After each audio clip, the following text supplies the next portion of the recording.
Hello, hello, hello. Thank you so much for joining me. I'm joined here with Dr. Marvin Lamb, Professor of Writing at UTM. Thank you so much for joining. Well, thank you. Thank you for having Do you me. want to introduce yourself? Yeah, so hi everyone. So I started to be an academic since 2008. I have been in applied linguistics, communications, writing, academic writing and communications, everything. I have been a teacher, a researcher in academic or non-academic environment, but I had a break from academia as a project manager and ground maker for a few years before I actually returned to academia in 2018. Before I returned to the academia back last year at University of Toronto. Gotcha. Thank you so much. Yeah. And for the first thing, that I want to note about Dr. Lamb is that every single time I call him Dr. Lamb, he always insists I call him Marvin. Yep. So, you know what? Throughout this interview, I'm going to call you Marvin. Okay, just good. to humor you. Yes. But I want you to understand that this is not disrespect. I truly do respect you quite a bit, and it all comes back to your overflowing enthusiasm about writing. I remember the thank first time we spoke to each other. I remember speaking to you like, oh my goodness, you're such an enthusiastic teacher. I'd love to be a student under you. And do you remember what you said back to me? Yeah, we did. You said what enthusiasm? Yeah, And it didn't recognize to me like what actually you're talking about because it didn't occur to me it's something that really special. Maybe for me it's more like a given. So like it didn't occur to me like that was something that would catch anyone's attention. yeah, I think that's such a good introduction to who Marvin is as a person. Okay. You're such a special individual. And I'm so happy that you're here today. Yeah, And thank I'm you. not saying that just because we have draft editing today for our writing story, but thank you so much for joining me Yeah, today. you do. Yeah, that's what we do today. All right, so do you want to get into the first question? Yeah, let's. So, I think I told you more about my writing story when I was in high school. Yeah. And I remember my first assignment to do with high school was to write a bit about my own writing journey up until then, and speak about what I felt about it in general. Yep. And I remember it was my very first writing assignment, and I titled the paper this quote that I'm going to read out to you. Okay. I'm not going to tell you what I got in the paper yet, Okay. but I'm going to read out this quote, and you tell me what you think about it. Okay. How's that sound? Yeah. Okay. So the quote's from Mark Twain.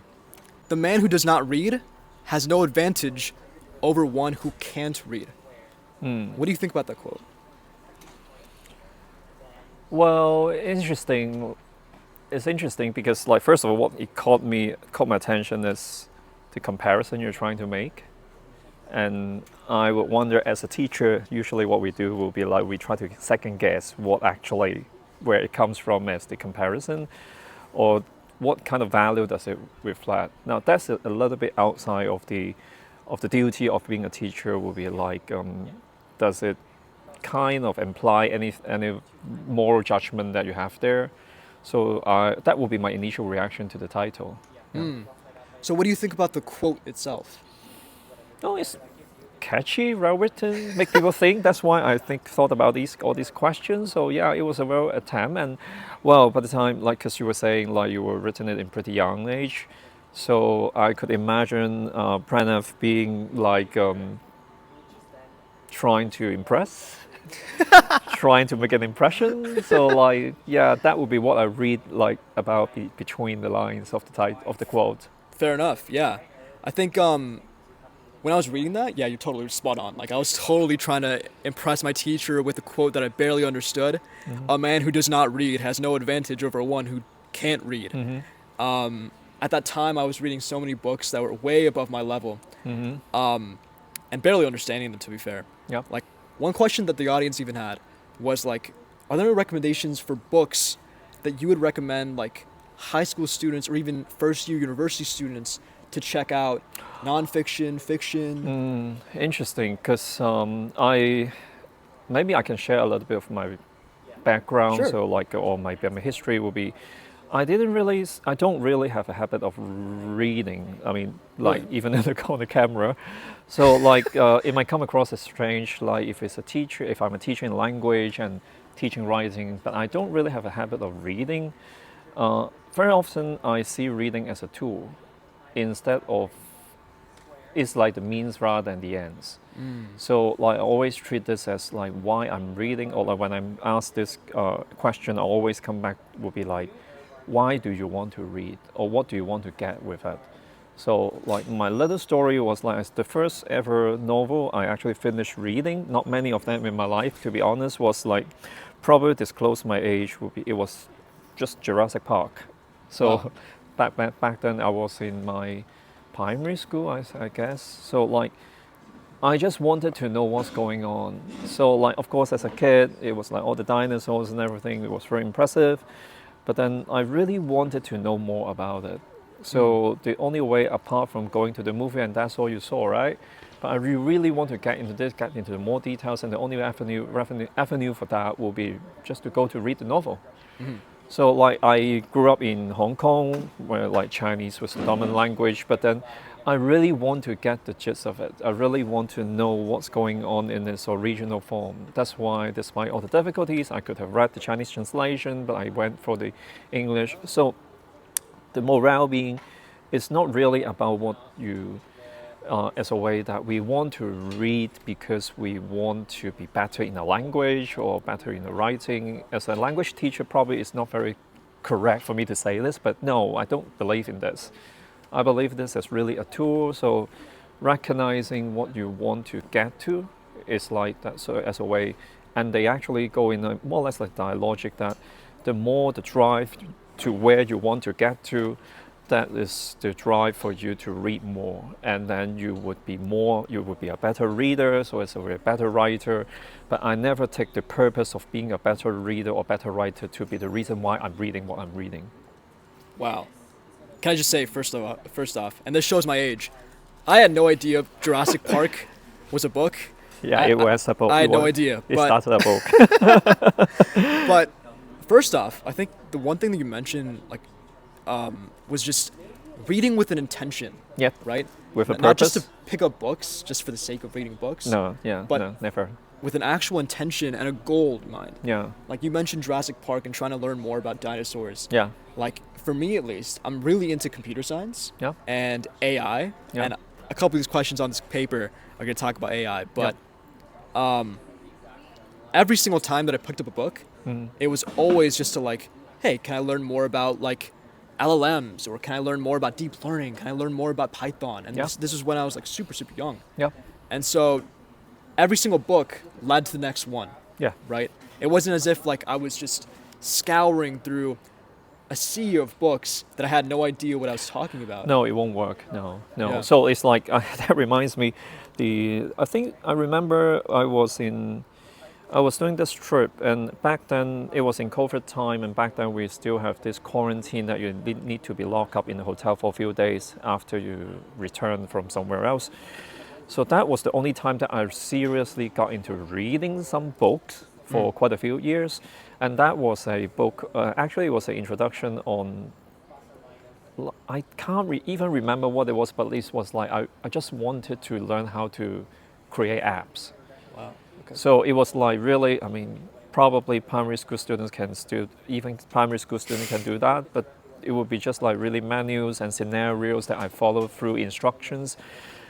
And yeah, I mean, even as a university teacher, I mean, sad to say, like that probably is the most sophisticated reading that I have been. Being locked up, then I need to give myself a purpose on how to spend the days.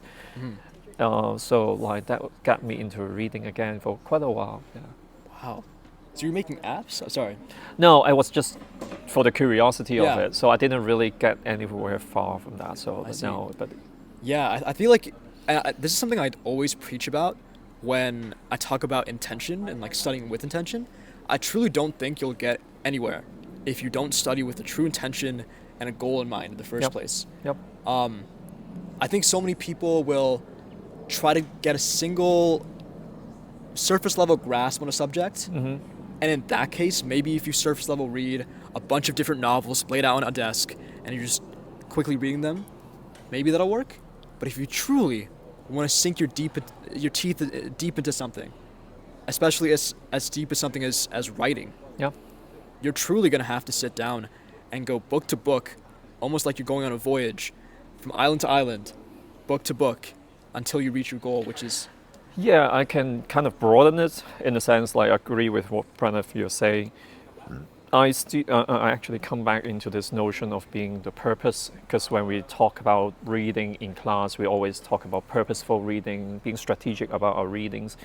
So what they actually come, all it boils down to be like, we need to get a purpose, right? We talk about this. But then, like, okay, so what's the purpose of reading this? So, like, yours is a very good, or like, no offense, but like very ideal purpose of reading will be try to get to know more about on things. So, like, it can always be, okay, while I'm reading, I want to know more. I'm curious on something, or while I'm reading because I want to show off.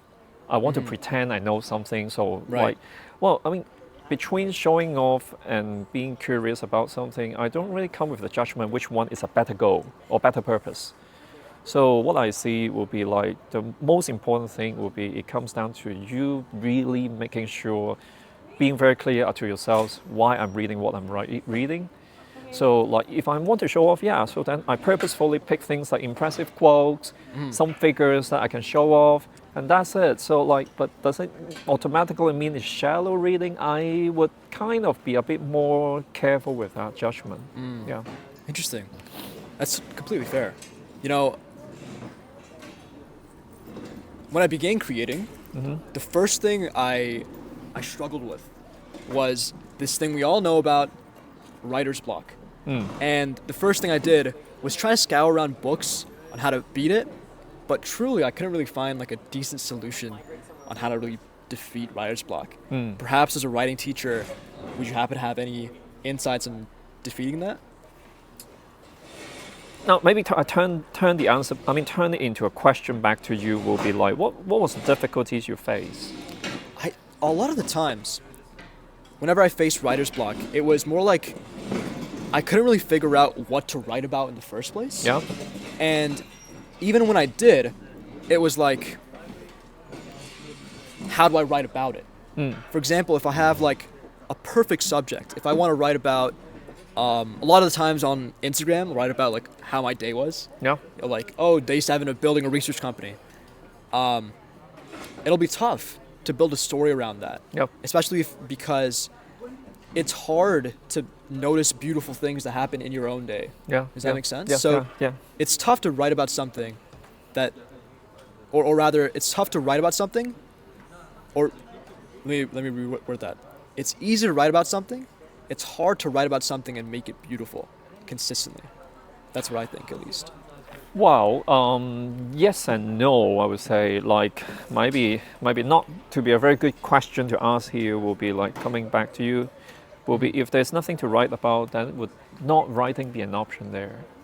I know as a content creator, you would have like this pressure of like constantly producing, but then I'm not saying that, yeah, let's just forget about it and stop from there. But like, maybe we can actually reflect on this. Like, say, if I really have nothing to say, if I really have nothing great to share today, it itself can be a thing that we can reflect upon on. So we don't every day, not every day comes with something that worth celebrate. And when it doesn't, so what's going on now? Let me share a little bit of like when I'm working with classmates on this writing story, quite a few actually came to me and say, I have really nothing to say about writing. So Right. like, it's like, I don't really feel anything about it. Well, I was asked, so like as assignments in my high schools, and even university, I know what to write. I have been doing quite well. But then, like, when you ask me, okay, what do I feel about any beliefs or any practice into writing? So, like, I really have no idea. So then maybe can we begin with that? Usually that will be, my question will be, okay, turning the question back into as an answer on itself. Okay, if you do not have any feeling about that, don't feel bad about it, don't judge yourselves. Maybe we can start with why we do not feel that. Is it because you only see this as a task? Do you really see this is not really the passion you're in? So like when we kind of try to like approach it in different angles, there will be ways that will come out, like there will be getaways you can get to into things that you would have things starting to see things that you want to share. Say, for example, I really hate. So a lot of the time, people originally would say like, "Oh, I don't really feel that." It's fine. It's okay. But this is obviously a sign of lack of passion. I don't mean you need to be passionate about writing, but if you're not, then would there be any other things that you feel passionate about as a contrast? So in that case, why and why not? They come into that. So like coming back, I know as usual I'm be a little bit long-winded, but like coming back to your questions, yeah, that's why we always rush through at the end of the class. So like that's what usually happens. So coming back to your question will be, I think if there is a writing block here, very often I see because there are judgment that we have to produce. And I think a lot of people get stuck to this kind of effort-producing mentality. Would there be a moment that you deserve to really make a pause and reflect and loosen your knobs a bit, so as a way to come back instead of keep reading more? And that actually comes back to my original answer to the question, to the first question, will be like, that would not be a purpose. So like it won't give you solutions. It will only give you more confusion. It will only give you more ideas that you do not know how to handle or that you don't know how to paste together. So you're saying when you're writing, right, you're allowed to give yourself the option of not writing, right? Well, yeah, if practically possible. So like, yeah. Makes sense. Yeah. You know, I don't know why I've never made the connection back to writing, but whenever I study, right? A lot of people ask me like, oh, how do you stay consistent with studying, right? Because it'll seem like I'm constantly studying 8 hours, 10 hours, whatever. Yeah. But what I do, man, this connects exactly back to what you're saying. That's why I'm so excited. What I'll do is that I give myself the option. I'll sit outside quite like a patio like this with a pencil and pad. Yep. And then I'll have a math problem. Not writing yet, but a math problem. And then what I'll do is I'll give myself the option of solving the problem or just sitting there doing nothing. And to me, logically, that's so much better than me going on my phone or scrolling or like doing anything else that's like really unproductive, you know? Because I feel like what I'll do is that I'll write down or maybe get stuck in a problem and I'll tell myself, oh, well, this is too hard, I can't do it. Yeah. I'll try again later, Yeah. and then just scroll on my phone. Yeah. Right? People do. But when you think about it, really, like just speaking to the audience here, scrolling on your phone isn't going to do anything, right? Going back to anything that's like negative productivity. Again, I'm not saying that scrolling on your phone is the devil, but taking a pause and giving yourself the option of doing nothing rather than doing anything else and just staying focused on your goal is going to give you so much better results than if you sort of suppose that like the only other option was for you to get distracted and do something else, right? Yeah, I have another suggestion. Would be, apart from like sitting there doing nothing, take a shower would be good. Yeah, when I was working on my papers or PhD or even at work and like project management, other work that's not in the academic world, if I'm allowed to, if time suits, like because back in the COVID time we work at home a lot of time, so like if I've really stuck, and if the time of the day is right, I would go take a shower. And amazingly, how much it works for you. But like, I partially agree with like not to like okay, like, let me put things aside, but not to turn your attention into your phone. I partially agree with that in a way. Like again, why it would be good to phase out a little bit. To me, at least to me, I don't know whether it works for everyone. It's really time for me to be a bit more relaxed on what I've been focusing on, and trying to join the dots of the things that may not appear to be related. Like, I mean, let me explain. So, like, because I work with communication, I work on linguistics, so very often I think about, or I need to work on a lot about how people speak and how people write, right?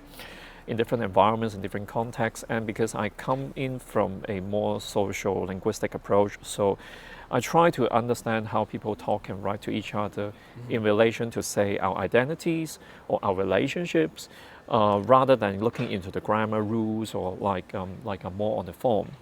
So what it means will be the thing that I'm studying or the thing that I usually ponder on has a lot to do with how people relate, how the world works.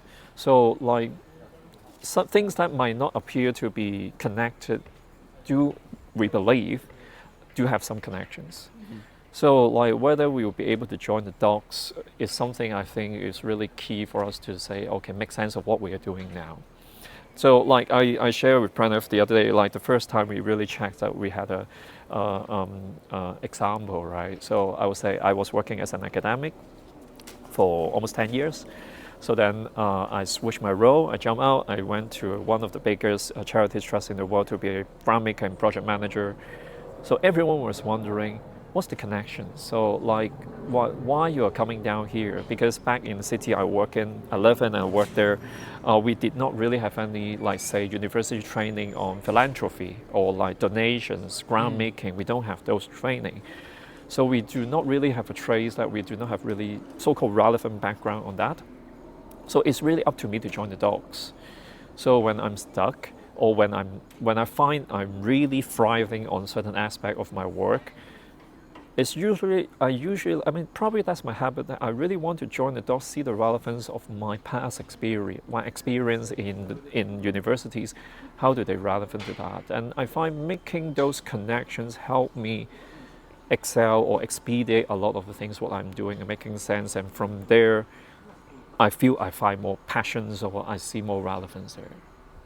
So like, yeah, so like spacing out in a micro sense, in a momentary sense, would be like what you're saying, like, okay, when I'm stuck in a math problem, I'll just space out, look at the landscape, enjoy the weather, observe the presence. But on a macro scale would be like, maybe we are subconsciously trying to make connections of things between things that might not be appear when you're so stuck and focused on looking into the details in the grand scheme of things. Yeah. dang. That, wow. Yeah, that makes a lot of sense. Gotcha. Well, I hope. I think there's like a quote, it's like, preoccupied with the tree, you'll miss the whole forest. Yeah, something like that. Yeah, Something I like completely agree. Yeah. Or like if you have a hammer, everything looks like a nail. Yeah. Yeah. Gotcha. Yeah, totally. Okay. I think that's a beautiful place to end off like my line of questioning. Yep. I'm going to start off with the audience asking questions. Oh, okay. So I'm going to start off with a funny one, okay? Yeah. So Zayon asks, how easy is it for you to tell AI from handwritten work? Oh, impossible, I would say. Wow. That's a pretty honest answer. Wow. Yeah, I think like yeah, because this is all recorded, so like you can quote me, but I would say like, I think we have to be realistic about this. Will be let's not pretend it's not there to be first place, and second will be in certain aspects, let's not pretend we can outsmart the algorithm. It's simply not possible.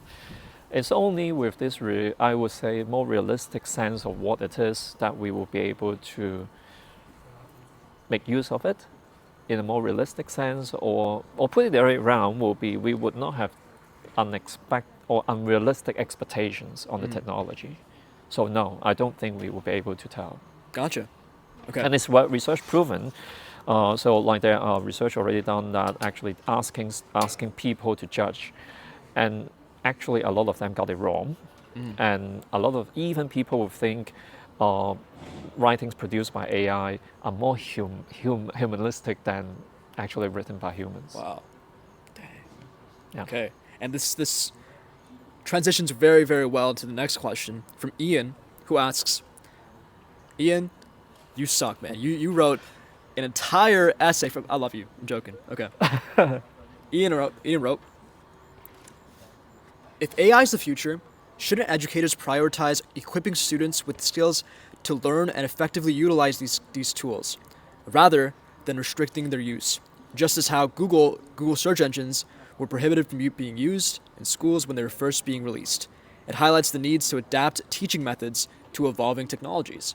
And when I first got this question, I replied instantly to Ian. I was like, dude, Marvin is the perfect person to ask this, I think.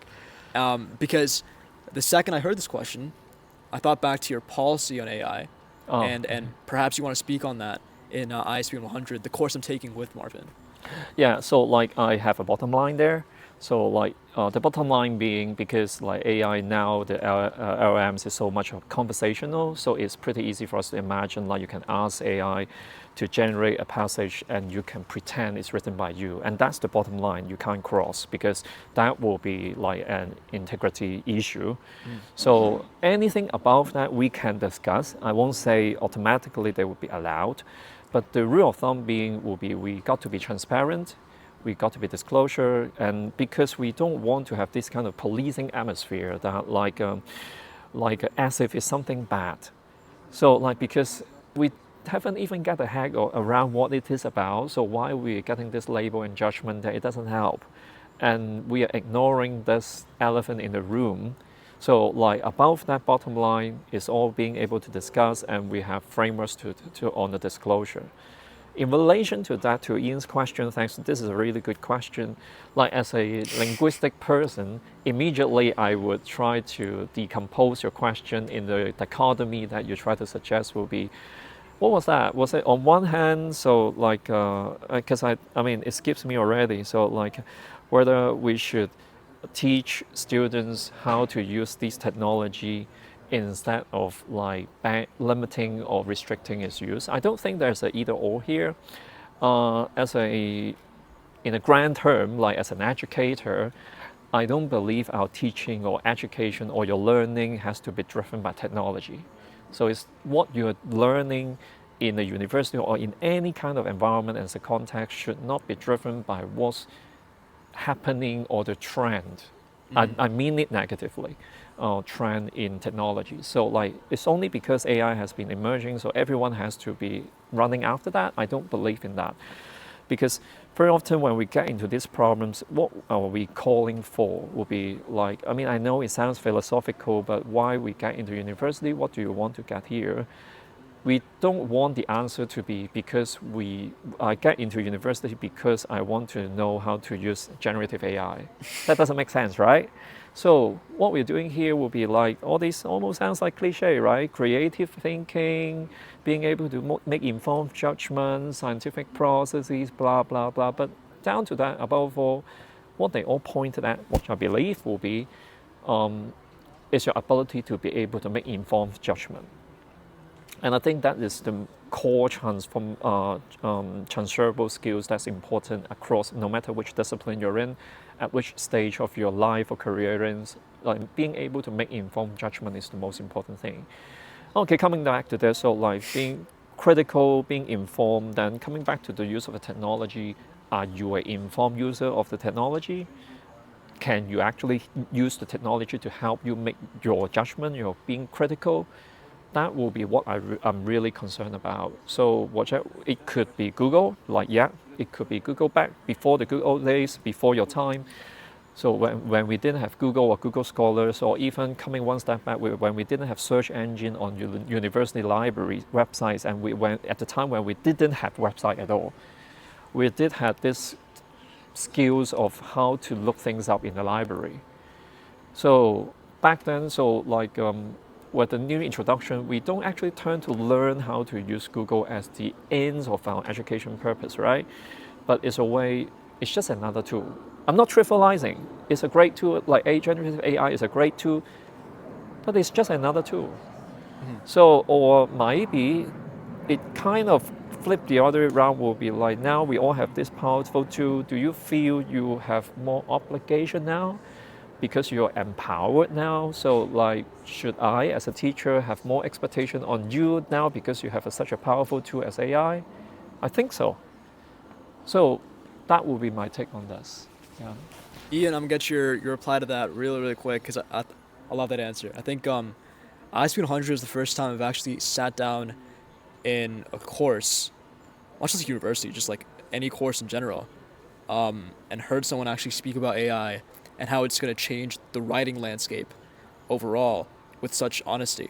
You know, Okay. I remember hearing the policy and I was like, I'm glad people aren't just glossing over it because of course ISP is a primarily writing course. Yep. And of course people are going to be tempted to do pretty terrible things with it, such as like passing an AI's writing as their own. Yep. And I'm really glad that like people like you and the rest of the people at ISP 100 are actually speaking about that and making it known that it's a tool. Yeah. At the end of the day. Yeah, like maybe let me extend a little bit here. With this AI, like the point about like having, now you have this tool and it comes with obligation. Is like in the good old days, like if Pranav is the students and I'm the teacher, so what we do, okay, let me teach him how to write, and then he will write. And I will have my assignment instruction and my rubrics and try to judge him how he's performing. But now with AI, it's like here we have this AI sitting here. There's a third party right there. Yeah. Yeah. So my role is interesting. Like no, maybe Pranav's role is interesting now. I'm actually handing over the rubrics to Pranav because he needs to judge someone else writing. So the student's role has changed from a producer to be more like as an assessor. Oh gosh, it's more like a teacher. So I don't know. Like a lot of the time, you might see, I mean, a lot of people imagine this as a shortcut as a student. But don't you think your teacher would have higher expectation on you now because you're holding this powerful tool? So like, or the other way around will be, what should I still be holding the same rubric to judge you? No, probably I will have this kind of like meta rubrics to judge your judgment onto the producer, on what's produced by AI. So what's core, coming back to ultimate answer to Ian's question will be the core being your ability to be able to judge. In the good old days, that probably was the expectation on the teacher, but now the expectation has moved to the students. So your world might be more complicated than mine now. Gotcha. Wow. I don't know how to feel with all that pressure now, being a judger. All right, let's move on to the next question. Okay, yeah, cool. Let's do this. So, Shreya asks, so Shreya is a grade 12 student at John Fraser Secondary School. Hi. Shreya asks, how does a university writing course differ from a typical high school English class? Oh, good question. And that is really something we want to advocate in our ISP 100 course here at UTM will be, first of all, we do not believe in a one-size-fits-all solution. So in a way that me as a teacher, I'm not the all-knowing person that Pranav for the rest of his academic life and professional life, what he will be writing and what would count as good writing. This is not something I'm teaching here.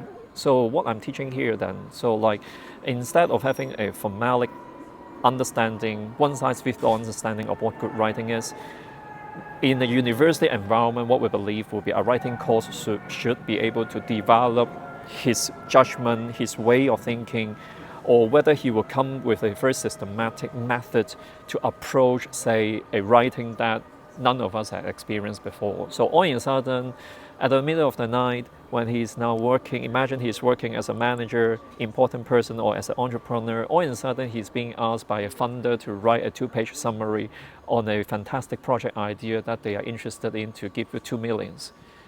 No one's going to be there, or they will not be user manuals, or even the reader would have no idea what to expect. So can he autonomously has a kind of method, step-by-step approach to work out what will be good for him in that particular occasion for that particular audience?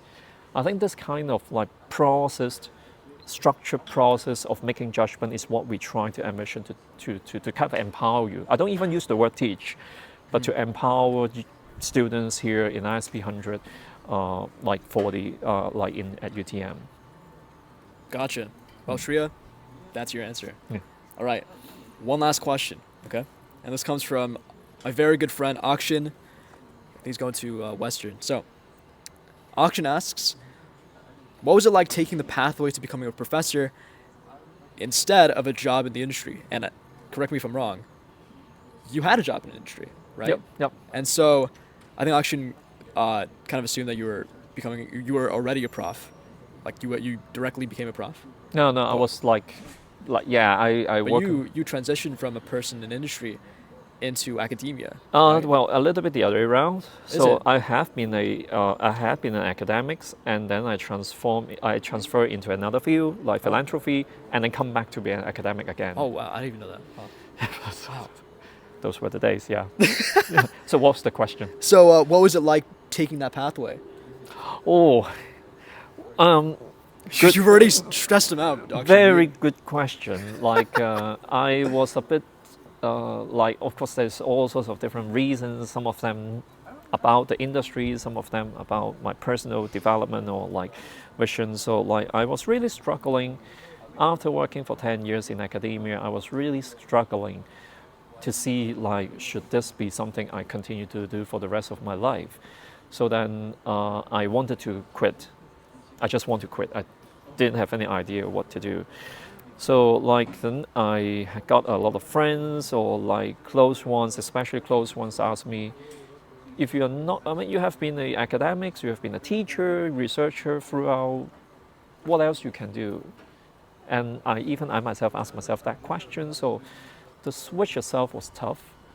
So, but then what I realized was again, coming back to the point I made earlier will be whether we will be able to see the dogs and join them. Mm. So I was pretty thankful. So I had this experience, and like I managed to join the dogs. Details don't matter, but at least I would see, okay, I'm not leaving academia as a loser. It wasn't a failure. It wasn't a decade wasted, but it's actually helping me to prepare for my work at philanthropy. But then after a few years, I left. Again, it was like a very meaningful but intensive job. Then coming back to academia doesn't mean that, oh yeah, you went out so you regret it so you come back. No, so like I would say, like without that corporate experience that I work in a trust, in a charities trust with a fast pace and everything, I won't be able to be that confident to teach a subject. Actually, ISP 100 is called Writing for University and Beyond. So I have that and beyond bit there. So I would say like it's always an accumulation, but the real challenge and the real struggle was to really being able to find the dots and to be able to make connections and join the dots to make yourself a big picture, or like as a concept that we talk about will be, would you be able to see your life at different stages and different steps as a narrative instead of bits and pieces of what happened. What made you come back to academia? Well, multiple things. So, like, I relocated from Hong Kong to Canada to Toronto, last year. So, like, I was reflecting on what actually I do like, where my passion is about. So, like, I like interacting with people, or maybe that might explains part of my like enthusiasm. I'm still a little bit like curious, like where it comes from, but it didn't come to me as something that I mean unique about myself. But maybe that explains. So I really like to interact with people. I really want to, and honestly, being a teacher is one of these few jobs that you are paid to be heard, right? A lot of the time, people want to be heard, so they will spend a lot of time spending a lot of money trying to get enough audienceships, but they need to work hard. But being a teacher is one of these few opportunities. Being a teacher is a few occupations or jobs that actually we are paid, and then a bunch of guys and girls will be sitting there listening to me, half jokingly, but it's a way. If there's anything I can share, if there's anything that I can be in a position to inspire, I feel very honored. Honored with that. So like maybe that's the reason why it drives me back to the teaching world. Got it. Well, Marvin, that's all the questions we have today. I know I promised to call you Marvin, but Dr. Lam, thank you so much for your time. Well, that was thank you. Beautiful. Well, I mean, one footnote I want to note before we close would be like, while Pranav is talking about my enthusiasm, which I'm still trying to register what it is, I really want to thank Pranav as being the energy in the room, and also like we had a lot of conversations about how does it look like if you're being the most active student in the classroom.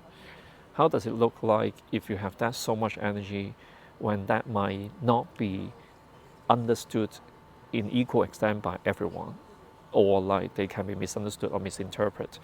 So I think that bravery, that energy, that drive is something that I really appreciate. So like, well, I mean, I thank you back on that. Thank you. Thank you so much. I'm gonna tear up. Okay. Before I start stopping on camera, thank you so much for your time. Well, thank you. And thank you so much for watching.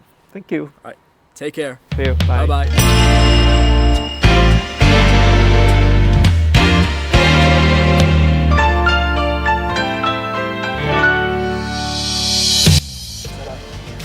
Framing, okay. Yeah, you do the editing and the cutting and Oh, things. yeah. I guess. Perfect. You're natural. Yeah. Yeah. Right.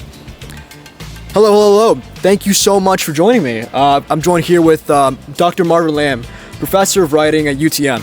Thank you so much for joining. Well, thank you. Thank you for having me. Do you want to introduce yourself? Yeah, so hi everyone. So I'm Okay, you do the editing, okay? 恋のプログラムを狂わせないでね